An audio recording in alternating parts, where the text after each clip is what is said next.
Welcome to Pro Practice, your guide to piano mastery. I'm Josh Wright, and today's episode is the first in a new initiative called the Pro Practice Guest Artist Series. I formed this new series for several reasons. First, to give each of you different perspectives on teaching and practicing and performing.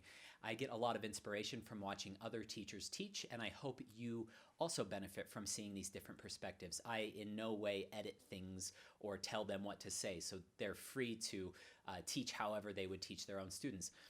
Second of all, I wanted to give other musicians a voice online and hopefully help them out a bit during this time too. I've hired them in exchange for the opportunity to include this in my Pro Practice catalog.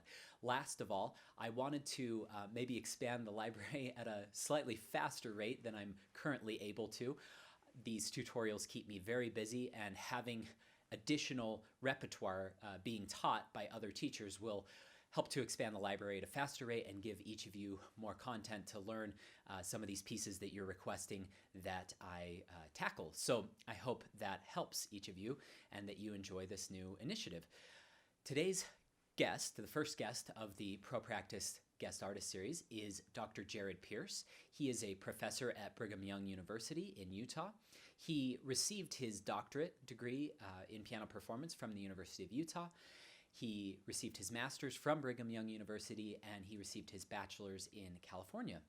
He is a wonderful performer and teacher, and also a very accomplished composer and collaborative pianist. And I have proofed this tutorial, and it is highly entertaining as well as informative. So without further ado, please welcome Dr. Jared Pierce, who will be teaching us about the Liszt Transcendental Etude, Wilde, Jagd.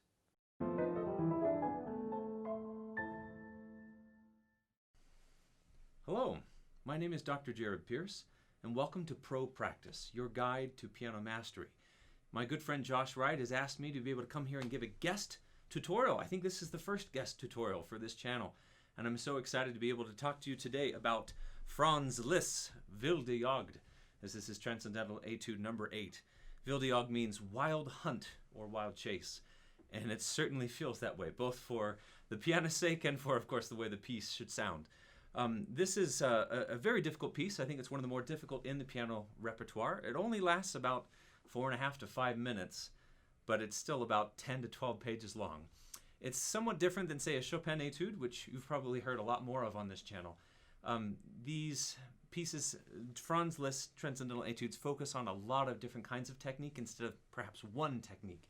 For example, Chopin etudes focus on thirds or sixths or black keys and so forth.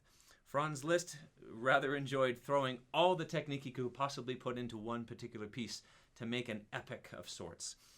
This piece is going to focus in on several different things. Here's one: alternating octaves, jumping chords. It's also going to deal with, I think, sort of a rotating wrist and getting a singing line above very light inner notes. So we're going to talk about each of these techniques in turn and how to best practice them and make them somewhat easy to be able to accomplish. Okay? So here's a small snippet of Wilde Jagd.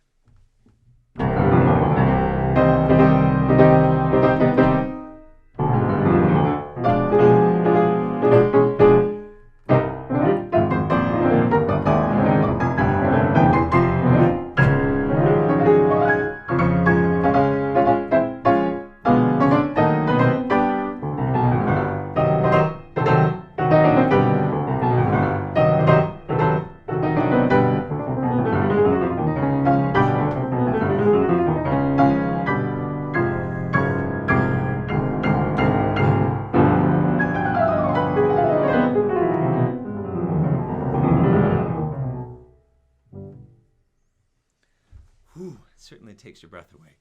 What a fun and exciting piece. So let's just talk about this opening. Liszt writes it as presto furioso and triple forte.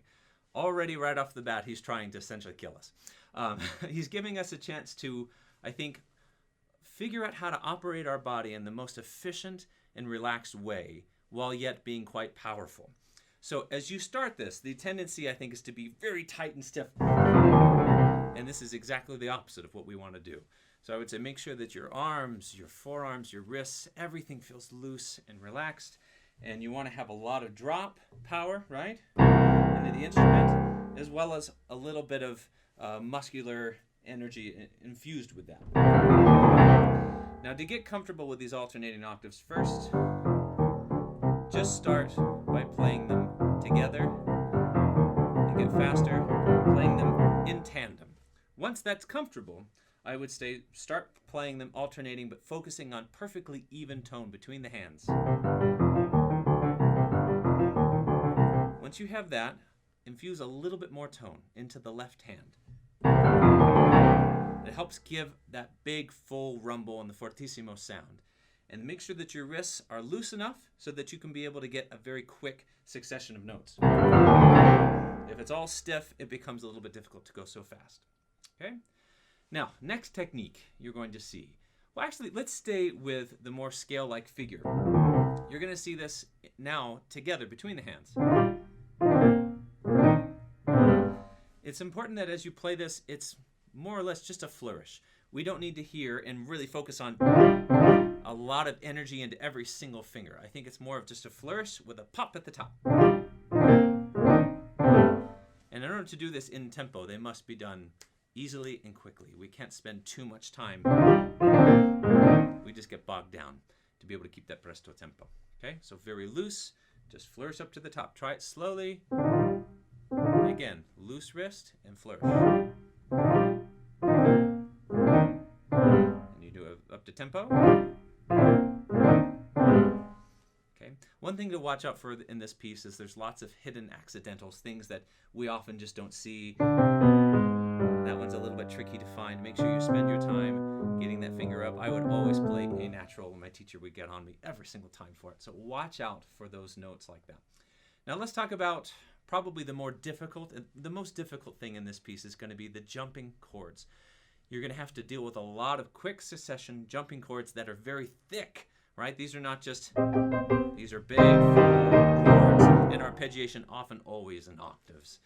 So let's just go through these a little bit. The very first ones we have, and the rhythm of that is quite tricky as well. 1, 2, 3, 4, 5, 6. 1, 2, 3, 4, 5, 6. It's important, I think, maybe to write that in or just count it out as you play it so you get used to it. One more time. 1, 2, 3, 4, 5, 6. 1, 2, 3, 4, 5, 6. That second little rhythm there is a little tricky, but it's so fun to play in tempo. Right? It has to have a lot of bite to it so that we can really get that sense of furioso. Now, Liszt writes a lot of octave passages that are supposed to just hold through. I tend to have a tiny little lift after these.